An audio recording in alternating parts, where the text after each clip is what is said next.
Hi, எப்படி இருக்கீங்க? இன்றைக்கி அம்மா கிச்சனில் வாழைக்காய் வச்சு ஒரு சூப்பரான சைட் டிஷ் பண்ணலாம். இது எப்படி செய்யுதா அப்படின்னு பார்க்கலாம். இதுக்கு வாழைக்காவை நல்லா தோல் உரித்து தண்ணியில் கட் பண்ணி போட்டிருக்கேன். இது ரவுண்டாக, இது சின்ன சின்ன வாழைக்காங்கிறதுனால ரவுண்டாக கொஞ்சம் பெருசாக திக்காக, ரொம்ப மெலிசாக இல்லாமல் கொஞ்சம் திக்காக. இது சிப்ஸுக்கு கிடையாது, திக்காக பாருங்கள். இந்த மாதிரி கட் பண்ணி வச்சுருக்கேன். கட் பண்ணிவிட்டு இதில் கொஞ்சம் மஞ்சத்தூள், உப்பு, கொஞ்சமாக இஞ்சி பூண்டு பேஸ்ட் அது போட்டு நல்லா பெரட்டி கொஞ்சம் அப்படியே வச்சிடலாம். கொஞ்ச நேரம் ஊறினதுக்கப்புறமா அதை எண்ணெய் ஊற்றி, ஒரு இரும்பு சட்டியில் எண்ணெய் ஊற்றி நல்லா ஃப்ரை பண்ணி எடுத்துக்கலாம். இது ரொம்ப கிறிஸ்பியாக ஃப்ரை பண்ணணும்னு இல்லை, ஓரளவுக்கு ஃப்ரை ஆனால் போதும். இந்த மாதிரி நம்ம கட் பண்ணி வச்சுருக்க எல்லா வாழைக்காவும் ஃப்ரை பண்ணி எடுத்துக்கலாம் கொஞ்சம் கொஞ்சமாக போட்டு. இது மாதிரி செய்யும்போது ரொம்பவே டேஸ்ட்டாக இருக்கும். மசாலாவில் இது கொஞ்சம் கிறிஸ்பியாக இருக்கா, அப்போது அது கொஞ்சம் நல்லா டேஸ்ட்டாக இருக்கும். நீங்களும் ஒரு தடவை இந்த மாதிரி செஞ்சு பாருங்கள்.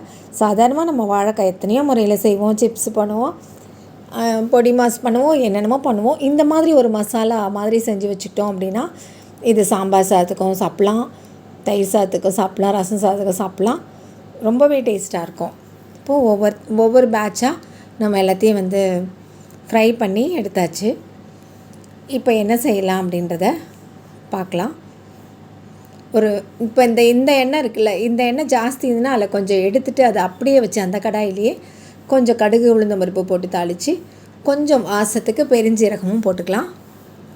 நல்ல ஃப்ளேவர் நல்லாயிருக்கும். அதுக்காக தான் நல்லா கடுகுலாம் பொரிஞ்சு வரட்டும். வந்ததுக்கப்புறமா வெங்காயம் ஒன்று, பெரிய வெங்காயமாக ஒன்று எடுத்து அதை கட் பண்ணி வச்சுருக்கேன், அதை போட்டுக்கலாம். அது நல்லா வதக்கிட்டு வாசத்துக்கு நம்ம கருவேப்பிலை சேர்த்துக்கலாம். நல்லா கழுவிட்டு சேர்த்துக்கலாம். அதுவும் கூடுதலாக ஒரு வாசம் கொடுக்கும். இந்த வெங்காயம் நல்லா ஃப்ரை ஆகணும், நல்லா செவக்க வதக்கணும்னு இல்லை, ஓரளவுக்கு நல்லா வதங்கினா போதும். இது கூட தக்காளி சேர்த்துக்கலாம். தக்காளி குட்டி குட்டியாக கட் பண்ணி, பெரிய தக்காளியாக இருந்தால் ஒன்று போதும், சின்னதாக இருந்தால் 2 கூட சேர்த்துக்கலாம். அதையும் கட் பண்ணி நம்ம போட்டுக்கலாம். இதில் ஏற்கனவே நம்ம இஞ்சி பூண்டு போட்டு ஃப்ரை பண்ணி வச்சுருக்கிறதுனால நம்ம இஞ்சி பூண்டு போட வேண்டாம். இல்லைன்னா இந்த ஸ்டேஜ்லேயும் கொஞ்சம் போட்டுக்கலாம். போட்டு அதையும் நல்லா வதக்கிடலாம். இப்போ தேவையான மசாலா தூள்லாம் போட்டுக்கலாம். இதுக்கு மிளகாத்தூள் கொஞ்சம், மல்லித்தூள் கொஞ்சம், அப்புறம் மஞ்சத்தூள் தான் நம்ம ஏற்கனவே போட்டு வதக்கி எடுத்துட்டோம்ல, ஃப்ரை பண்ணி எடுத்துட்டோம்ல, அதனால் மஞ்சத்தூள் போடல. மிளகாத்தூள், மல்லித்தூள் போட்டிருக்கேன். நம்ம காரத்துக்கு தகுந்தாப்பில் போட்டுக்கலாம். இது சின்ன வாழைக்காய் தான், அதனால் அந்த சைஸை வச்சு இத்தனை வாழைக்காய்க்கு இவ்வளோன்னு அளவு சொல்ல முடியாது. நம்ம உங்களுக்கு தேவைக்கு ஏற்ற மாதிரி போட்டு நல்லா வதக்கிக்குங்க.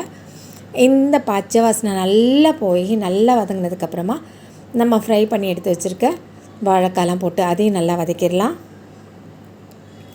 அதுவும் நல்லா சேர்ந்து வதங்கட்டும். இப்போ இந்த மசாலாலாம் இதில் பிடிக்கணும், உள்ளுக்குள்ளே பிடிக்கணும் அப்படிங்கிறதுக்காக நம்ம என்ன பண்ணலாம் அப்படின்னா, நல்லா வதக்கினதுக்கப்புறமா கொஞ்சமாக தண்ணி ஊற்றி அதை அப்படியே மூடி வச்சிடலாம். கொஞ்சம் நேரம் நல்லா கிண்டி ஒரு கொதி வரவும் சிம்மில் வச்சு மூடி வச்சிடலாம். கொஞ்சமாக தண்ணி ஊற்றினா போதும். இந்த உள்ள அந்த மசாலாலாம் இறங்கணும் அப்படிங்கிறதுக்காக தான் இதை சிம்மில் வச்சு அப்படியே மூடி வச்சிடலாம். அப்படியே சிறு தீயிலேயே இருக்கட்டும். அப்படியே வதங்கும்போது அது ரொம்ப நல்லாயிருக்கும். இப்போ நம்ம எல்லாம் போட்டாச்சு. இப்போது அது கூட சும்மா ஒரு டேஸ்ட் கொடுக்கறதுக்காக ஒரு பிஞ்ச் அளவு, ஒரே ஒரு பிஞ்சு தான் சர்க்கரை சேர்த்துருக்கேன். அதையும் நல்லா ஃப்ரை பண்ணிடலாம். அதையும் நல்லா வறுத்து வச்சிடலாம், வதக்கிடலாம். நல்லா வதக்கிட்டு கடைசியாக ஒரு பொருள் சேர்ப்பேன், அது கூடுதலாக ஒரு ஃப்ளேவர் கொடுக்கும்.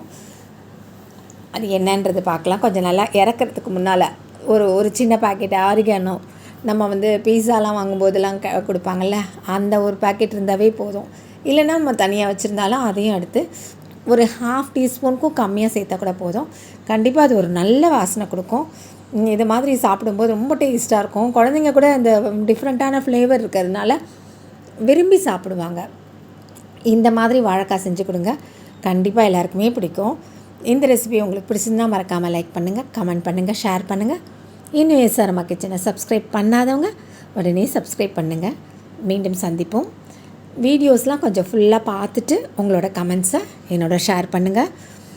தேங்க்யூ. பாய்.